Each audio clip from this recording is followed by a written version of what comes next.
आज का दिन आपी सा महापुण्य का दिन है।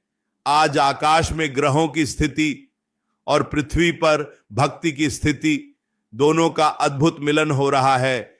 14 जनवरी मकर संक्रांति का महापर्व और साथ में छत्तिला एकादशी का दुर्लभ संयोग, ऐसा संयोग जो कई वर्षों की तपस्या के बाद प्राप्त होता है। आज सूर्य देव अपने पुत्र शनि के घर मकर राशि में प्रवेश कर रहे हैं। पिता और पुत्र का मिलन और साथ में श्री हरि विष्णु की प्रिय तिथि एकादशी, यह त्रिवेणी है। सूर्य, शनि और विष्णु की कृपा की आज हम और आप इसी पावन बेला पर चर्चा करेंगे उस अमृत की जिसे दुनिया खिचड़ी कहती है, और उस महादान की जो आपके 7 जन्मों की दरिद्रता को मिटा सकता है। खिचड़ी सुनने में बहुत साधारण शब्द लगता है, लेकिन मकर संक्रांति पर यह केवल भोजन नहीं रह जाता, यह नवग्रहों की शांति का और मोक्ष प्राप्ति का साधन बन जाता है। तो चलिए अपने मन को एकाग्र कीजिए और मेरे साथ चलिए उस पवित्र रसोई में जहां आज हम प्रभु के लिए भोग तैयार करेंगे। विधि को बहुत ध्यान से सुनिएगा, क्योंकि आज की खिचड़ी केवल पेट भरने के लिए नहीं बल्कि भाग्य बदलने के लिए बनाई जा रही है। जब आप स्नान करके शुद्ध वस्त्र धारण करके रसोई में प्रवेश करें तो सबसे पहले अपने इष्ट देव का ध्यान करें। मन में यह भाव लाएं कि आज मैं जो भी बनाऊंगा या बनाऊंगी वह साक्षात नारायण को अर्पण होगा। सबसे पहले सामग्री की बात करते हैं। चावल जो चंद्रमा का प्रतीक है, मन की शांति का कारक है, और काली उड़द की दाल जो शनि देव का प्रतीक है। शनि जो कर्म फल दाता है। आज सूर्य मकर राशि में आ रहे हैं, इसलिए सूर्य की ऊर्जा और शनि की गंभीरता, इन दोनों का मिलन चावल और उड़द की दाल के रूप में होता है। एक पात्र में मुट्ठी भर चावल लें और उतनी ही मात्रा में काली उड़द की दाल लें। आप हरी मूंग की दाल भी ले सकते हैं, लेकिन मकर संक्रांति पर काली उड़द का विशेष महत्व है, क्योंकि यह शनि दोष को काटती है। अब इन दोनों को एक बड़े बर्तन में मिला लें। जब आप चावल और दाल को मिला रहे हो तो मन में विचार करें कि जैसे ये दोनों दाने मिलकर एक हो रहे हैं, वैसे ही मेरी आत्मा परमात्मा से मिल रही है। मेरे जीवन के सुख और दुख सम हो रहे हैं। अब इसमें जल डालें और इसे धोएं। 3 बार इसे शुद्ध जल से धोना चाहिए। धोते समय मन में वरुण देव का स्मरण करें और भाव रखें कि इस जल के साथ मेरे मन के विकार, मेरा क्रोध, मेरा लोभ, मेरा अहंकार सब धुल रहा है, बह रहा है। चूंकि आज एकादशी भी है, छत्तिला एकादशी, जिसका नाम ही तिल से जुड़ा है। छठ यानी 6 और तिला यानी तिल। आज के दिन तिल का प्रयोग 6 प्रकार से करना होता है, इसलिए आज की खिचड़ी बिना तिल के अधूरी है। एक अलग कटोरी में थोड़ा सा काला तिल और थोड़ा सा सफेद तिल निकाल कर रख लें। तिल भगवान विष्णु के पसीने से उत्पन्न हुआ है, इसलिए यह पवित्र है और पितरों को तर्पण देने वाला है। अब गैस जलाएं और उस पर एक भारी तले का बर्तन रखें। यदि मिट्टी की हांडी हो तो सर्वोत्तम है, नहीं तो पीतल या स्टील का बर्तन लें। एल्यूमिनियम का प्रयोग पूजा के भोजन में न करें तो बेहतर है। बर्तन गर्म होने पर उसमें शुद्ध देसी घी डालें। आज तेल का प्रयोग बिल्कुल न करें। घी सूर्य का तेज है और यह हमारे शरीर की नाड़ियों को शुद्ध करता है। जब घी गर्म हो जाए तो उसमें जीरा डालें। जीरा राहु और केतु के दोषों को शांत करता है। जब जीरा तड़कने लगे तो उसमें चुटकी भर हींग डालें। हींग नकारात्मक ऊर्जा को नष्ट करती है और वायु विकार को दूर करती है। अब इसमें धुले हुए चावल और दाल डाल दें और धीमी आंच पर इसे भूनें। करछी चलाते समय जल्दबाजी न करें, धीरे धीरे प्रेम पूर्वक चलाएं और मुख से नमो भगवते वासुदेवाय या ओम सूर्याय नमः का जाप करते रहे। भोजन में बनाने वाले के विचारों का बहुत बड़ा असर होता है। अगर आप मंत्र पढ़ते हुए बनाएंगे तो यह भोजन प्रसाद बन जाएगा। जब चावल और दाल से एक सौंधी सी खुशबू आने लगे तब इसमें जल डालें। जल की मात्रा सामान्य से थोड़ी अधिक रखें, क्योंकि मकर संक्रांति की खिचड़ी थोड़ी गीली और रसीली होनी चाहिए। सूखी खिचड़ी आज नहीं बनानी है, यह बहती हुई होनी चाहिए, जैसे ईश्वर की करुणा बहती है। अब बारी है उस विशेष सामग्री की जो आज के दिन को खास बनाती है। वह है तिल। जो तिल आपने निकाल कर रखे थे उसे अब इस उबलते हुए पानी में डाल दें। जैसे ही आप तिल डालेंगे यह साधारण खिचड़ी दिव्य भोजन में बदल जाएगी। यह तिल आपके पितरों को शांति प्रदान करेगा। इसके बाद इसमें हल्दी डालें। हल्दी गुरु ग्रह का प्रतीक है जो जीवन में शुभता लाती है। और स्वादानुसार सेंधा नमक डालें। याद रहे आज एकादशी और संक्रांति का संगम है, इसलिए समुद्री नमक की जगह सेंधा नमक का ही प्रयोग करें, यह शुद्ध होता है। अब इसमें कद्दूकस किया हुआ अदरक डालें। अदरक सूर्य के गुणों को बढ़ाता है और शरीर में ऊर्जा का संचार करता है। आप चाहें तो इसमें मौसमी सब्जियां भी डाल सकते हैं, जैसे मटर, गोभी, गाजर, क्योंकि मकर संक्रांति नई फसल के स्वागत का भी त्योहार है।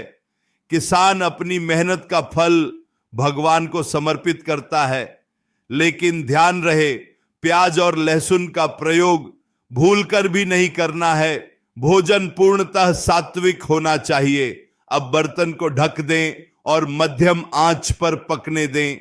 जब तक खिचड़ी पक रही है रसोई छोड़कर न जाएं, वहीं खड़े रहें और उस सुगंध को महसूस करें जो धीरे धीरे पूरे घर में फैल रही है। यह सुगंध आपके घर के वातावरण को शुद्ध कर रही है।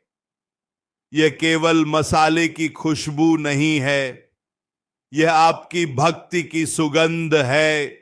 जब खिचड़ी पक जाए, चावल और दाल एकसार हो जाए, बिल्कुल घुल जाए, तब गैस बंद कर दें और अंत में ऊपर से खूब सारा हरा धनिया और 1 चम्मच कच्चा घी डालें। ऊपर से डाला गया घी शुक्र ग्रह को मजबूत करता है, जिससे जीवन में वैभव और ऐश्वर्य आता है। अब आपकी खिचड़ी तैयार है, लेकिन अभी यह खाने योग्य नहीं है।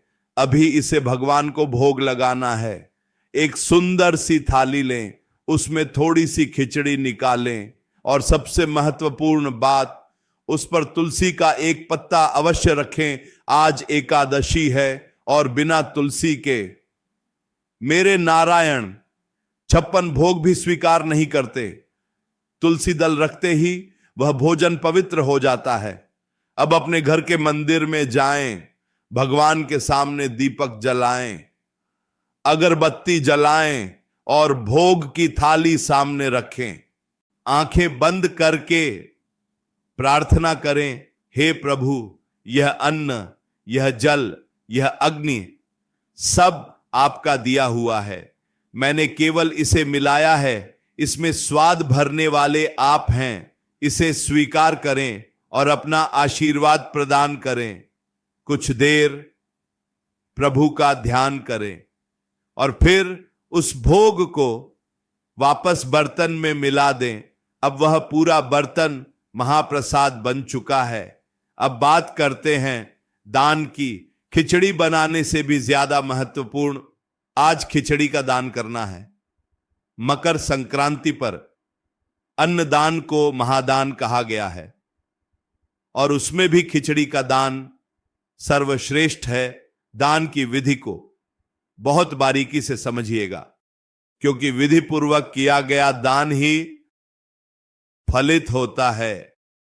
दान दो प्रकार का होता है, एक कच्चा दान जिसे हम सीधा कहते हैं और एक पका हुआ दान। आज हमें दोनों करना है। सबसे पहले कच्चा दान तैयार करें। एक थाली लें, उसमें 1.25 किलो चावल, 1.25 किलो उड़द की दाल, थोड़ा सा गुड़, थोड़ा सा घी, नमक की थैली, हल्दी और आज के दिन विशेष रूप से तिल और तिल के लड्डू रखें। साथ में कुछ दक्षिणा यानी रुपए पैसे जरूर रखें। बिना दक्षिणा के दान अधूरा माना जाता है। आप चाहें तो इसमें ऊनी वस्त्र या कंबल भी रख सकते हैं, क्योंकि सर्दी का मौसम है। अब इस थाली को अपने पूजा स्थान पर रखें। अपने दाहिने हाथ में दाएं थोड़ा सा जल लें और थाली के चारों ओर 3 बार घुमाएं। इसे मिंसना या संकल्प लेना कहते हैं। जल घुमाते समय अपना नाम, अपने गोत्र का नाम और अपने पूर्वजों का स्मरण करें और मन ही मन कहें, हे परमात्मा, आज मकर संक्रांति और एकादशी के पावन पर्व पर मैं यह अन्न अपनी सामर्थ्य अनुसार दान कर रहा हूं या कर रही हूं। इसे स्वीकार करें और मेरे जाने अनजाने किए गए पापों को क्षमा करें। मेरे पितरों को मोक्ष प्रदान करें। जल छोड़ने के बाद हाथ जोड़कर अन्न देवता को प्रणाम करें। अब यह सामग्री दान के लिए तैयार है। इसे ले जाकर किसी योग्य ब्राह्मण को दें, मंदिर के पुजारी को दें, क्योंकि ब्राह्मण के मुख से खाया हुआ अन्न देवताओं तक पहुंचता है। यदि ब्राह्मण न मिले तो किसी गरीब, निर्धन या जरूरतमंद को दें। किसी कुष्ठ आश्रम में या वृद्धाश्रम में जाकर दें। याद रखें, दान देते समय मन में यह अहंकार ना आए कि मैं दे रहा हूं, बल्कि यह भाव हो कि यह व्यक्ति मेरा दान स्वीकार करके मुझ पर कृपा कर रहा है, मुझे पुण्य कमाने का अवसर दे रहा है। देने वाले का हाथ हमेशा नीचे होना चाहिए और लेने वाले का ऊपर। विनम्रता ही दान का आभूषण है। दूसरा दान है पकी हुई खिचड़ी का। जो खिचड़ी आपने बनाई है उसे गरम गरम पत्तल में या डिब्बों में पैक करें और घर से बाहर निकलें। मंदिर के बाहर बैठे भिक्षुओं को या सड़क किनारे सो रहे बेसहारा लोगों को अपने हाथों से परोसे। जब आप कड़ाके की ठंड में किसी भूखे को गरम खिचड़ी खिलाएंगे और जब वह पहला निवाला खाएगा और उसकी आत्मा को तृप्ति मिलेगी, तो उसके भीतर से जो दुआ निकलेगी वह सीधे ईश्वर के पास जाएगी। उस दुआ का कोई मोल नहीं होता। आज के दिन गौ माता की सेवा करना परम आवश्यक है। खिचड़ी का एक बड़ा हिस्सा गाय के लिए अलग निकालें और गौशाला जाकर या घर के बाहर आई गाय को अपने हाथों से खिलाएं। गाय में 33 कोटि देवी देवता निवास करते हैं। गाय को खिचड़ी खिलाने का अर्थ है 33 कोटि देवी देवताओं को भोग लगाना। साथ में थोड़ा गुड़ भी खिलाएं। गुड़ खाने से गाय प्रसन्न होती है और सूर्य ग्रह मजबूत होता है। आज के दिन पक्षियों को भी दाना डालना चाहिए। अपनी छत पर या बालकनी में बाजरा और चावल के दाने डालें। कबूतरों को दाना डालने से बुध ग्रह शांत होता है और व्यापार में वृद्धि होती है। चींटियों को आटा और शक्कर मिलाकर डालें। प्रकृति के हर जीव को आज के दिन तृप्त करना चाहिए। यही मकर संक्रांति का संदेश है। सबका पेट भरे, सब खुश रहें।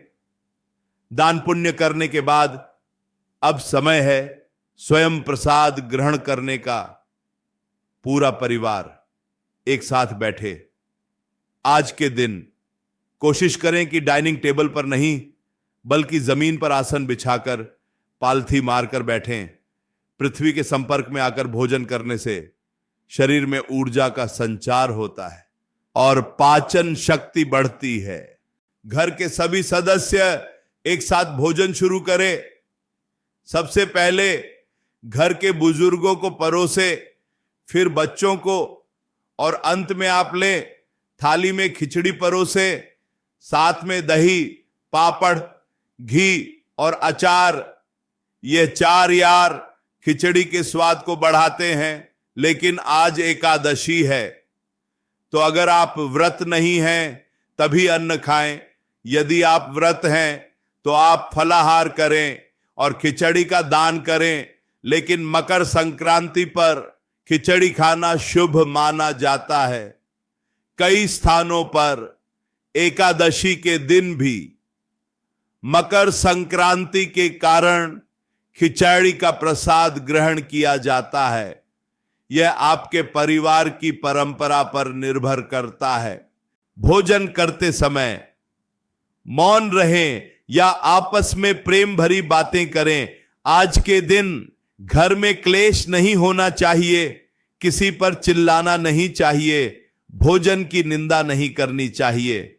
जैसा भी बना है उसे प्रभु का प्रसाद मानकर सिर झुकाकर खाएं। हर निवाले को चबा चबा कर खाएं और महसूस करें कि यह भोजन मेरे शरीर को निरोगी बना रहा है, मेरे मन को शांत कर रहा है। खिचड़ी खाने के बाद थोड़ा सा गुड़ और तिल अवश्य खाएं। गुड़ खून को साफ करता है और तिल शरीर को गर्मी देता है। यह वैज्ञानिक रूप से भी सर्दी के मौसम के लिए श्रेष्ठ भोजन है। शाम के समय जब सूर्यास्त हो जाए तो तुलसी माता के पास घी का दीपक जलाएं और उस दीपक में कुछ दाने तिल के डाल दें और परिक्रमा करें। ओम नमो भगवते वासुदेवाय मंत्र का 108 बार जाप करें। आज रात को जागरण करना भी बहुत शुभ होता है।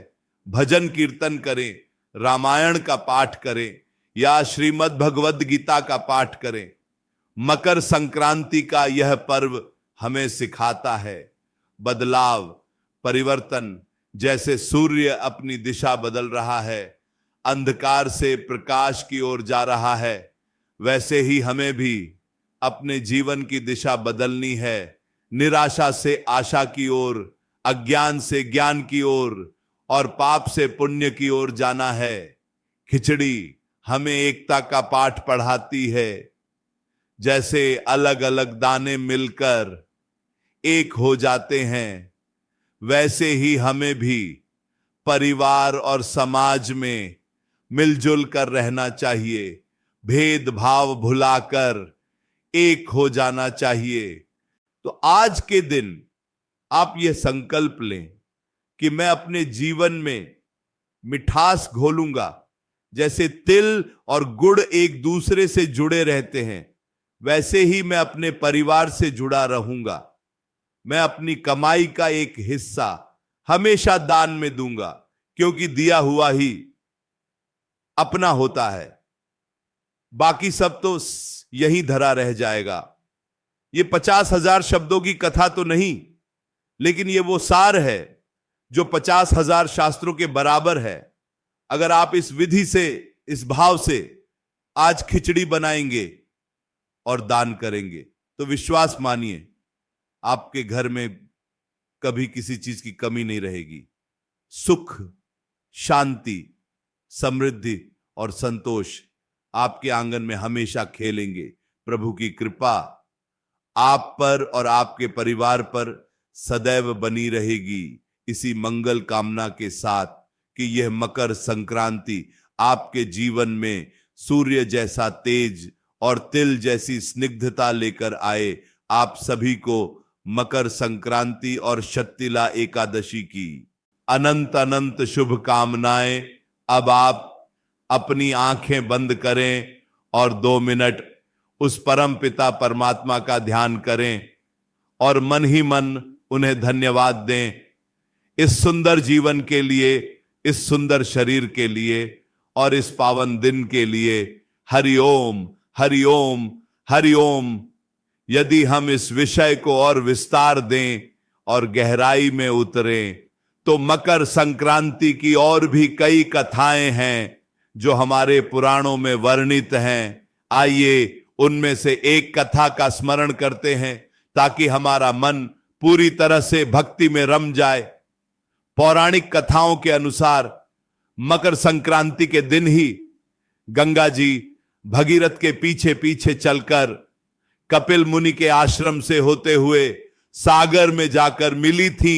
इसलिए आज के दिन गंगा स्नान का इतना महत्व है।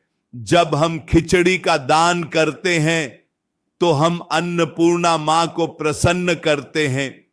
कहा जाता है कि आज के दिन सूर्यदेव अपने पुत्र शनि से मिलने उनके घर जाते हैं।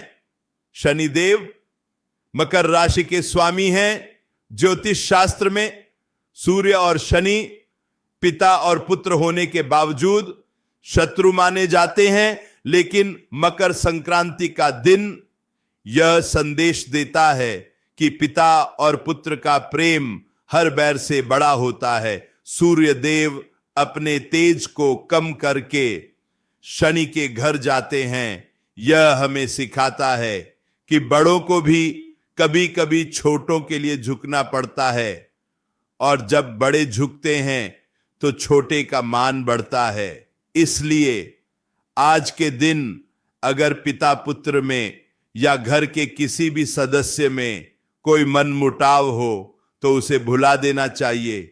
एक कटोरी खिचड़ी और एक तिल का लड्डू रिश्तों की कड़वाहट को मिटाने के लिए काफी है। आज आप अपने पिता के चरण स्पर्श करें और पिता अपने पुत्र को आशीर्वाद दें। यही तो असली संक्रांति है, मन का मिलन। आइए अब थोड़ा सा विचार तिल की उत्पत्ति पर भी करते हैं, क्योंकि आज शत्तिला एकादशी है। वराह पुराण में कथा आती है कि प्राचीन काल में एक ब्राह्मणी थी जो बहुत बड़ी व्रत परायणा थी। वह हर महीने व्रत करती थी, पूजा करती थी, लेकिन उसने कभी अन्न का दान नहीं किया था। उसने कभी किसी भूखे को भोजन नहीं दिया था। मृत्यु के बाद जब वह स्वर्ग पहुंची तो उसे वहां रहने के लिए एक सुंदर महल मिला, लेकिन उस महल में खाने के लिए कुछ नहीं था। वह बहुत व्याकुल हुई और भगवान विष्णु के पास गई और पूछा, प्रभु मैंने जीवन भर आपकी इतनी भक्ति की, इतने व्रत किए, फिर मुझे यह भूख क्यों सता रही है? मुझे अन्न क्यों नहीं मिला? तब भगवान ने कहा, देवी तुमने व्रत तो बहुत किए, अपने शरीर को तो बहुत सुखाया, लेकिन तुमने कभी किसी दूसरे जीव की क्षुधा नहीं मिटाई, तुमने कभी अन्न दान नहीं किया, इसीलिए तुम्हें यह लोक तो मिला लेकिन भोग नहीं मिला। ब्राह्मणी ने उपाय पूछा तो भगवान ने कहा कि तुम वापस जाओ और जब देव स्त्रियां तुमसे मिलने आए तो उनसे शत्तिला एकादशी की विधि पूछना और उस व्रत को करना और तिल का दान करना। ब्राह्मणी ने ऐसा ही किया, उसने तिल का दान किया और उसके प्रभाव से उसका घर अन्न और धन से भर गया। यह कथा हमें बताती है कि केवल अपनी मुक्ति के लिए पूजा करना पर्याप्त नहीं है, हमें समाज के लिए, दूसरों के लिए भी कुछ करना होगा। जब हम अपने हिस्से की रोटी किसी और को देते हैं तो वह रोटी यज्ञ की आहुति बन जाती है। आज के दिन कुछ आप जो भी दान करेंगे वह अक्षय हो जाएगा। अक्षय का अर्थ है जिसका कभी क्षय ना हो, जो कभी खत्म ना हो। अगर आप एक मुट्ठी चावल देंगे तो वह आपको हजारों मुट्ठी होकर वापस मिलेगा।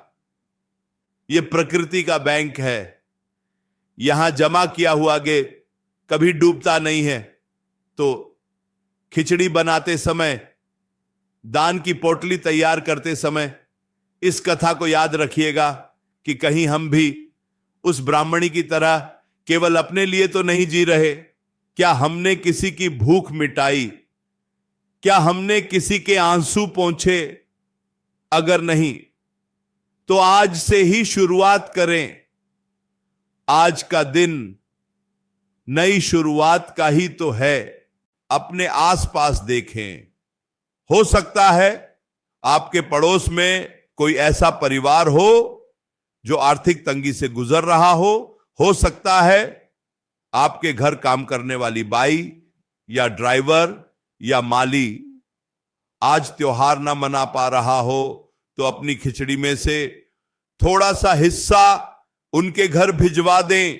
उनके बच्चों के चेहरे पर जो मुस्कान आएगी वह आपकी संक्रांति को सार्थक कर देगी। यही धर्म है, यही कर्म है और यही मानवता है। और जहां मानवता है वहीं माधव हैं। आइए अब हम कुछ विशेष उपायों की चर्चा करते हैं जो आप आज के दिन खिचड़ी और तिल के साथ कर सकते हैं, जिससे आपके घर की विशेष समस्याएं दूर हो सकती हैं। यदि आपके घर में कोई व्यक्ति बहुत समय से बीमार है, दवाइयां काम नहीं कर रही हैं, तो आज मकर संक्रांति के दिन एक तांबे के लोटे में जल लें, उसमें थोड़ा सा काला तिल डालें और थोड़ा सा कुशा घास डालें। अगर कुशा न मिले तो केवल तिल डालें। अब इस जल को उस बीमार व्यक्ति के सिर से 7 बार उतारें और मन ही मन सूर्य देव से उसके स्वास्थ्य की प्रार्थना करें। फिर इस जल को किसी पीपल के पेड़ की जड़ में डाल दें। यह उपाय रोगों को दूर भगाने में अद्भुत कार्य करता है। सूर्य आरोग्य के देवता हैं और तिल पाप नाशक है। रोग भी एक प्रकार का पाप कर्म ही होता है जो कट जाता है। यदि आपके ऊपर कर्ज बहुत हो गया है और उतरने का नाम नहीं ले रहा, तो आज के दिन गणेश जी को तिल और गुड़ के लड्डू का भोग लगाएं और फिर उस लड्डू को किसी गाय को खिला दें। गणेश जी विघ्नहर्ता हैं और गाय पृथ्वी का स्वरूप है। यह उपाय करने से धन के रास्ते खुलते हैं और कर्ज का बोझ हल्का होता है। यदि आपके बच्चों का मन पढ़ाई में नहीं लगता, तो आज के दिन उन्हें सरस्वती माता के सामने बैठाएं और उन्हें अपने हाथ से खिचड़ी खिलाएं और खाने के बाद उन्हें 5 प्रकार के फल दान करने के लिए दें। फलों का दान बुद्धि का विकास करता है और खिचड़ी मन को एकाग्र करती है। ये छोटे छोटे उपाय हमारी आस्था को मजबूत करते हैं और हमें सकारात्मक ऊर्जा से भर देते हैं। खिचड़ी बनाते समय एक बात का और ध्यान रखें कि जल की शुद्धता बहुत जरूरी है। आजकल हम आरओ का पानी पीते हैं, लेकिन भोजन बनाने के लिए अगर संभव हो तो तांबे के बर्तन में रखा हुआ पानी इस्तेमाल करें। तांबे के बर्तन का पानी अमृत समान होता है और यह पाचन के लिए सर्वोत्तम है।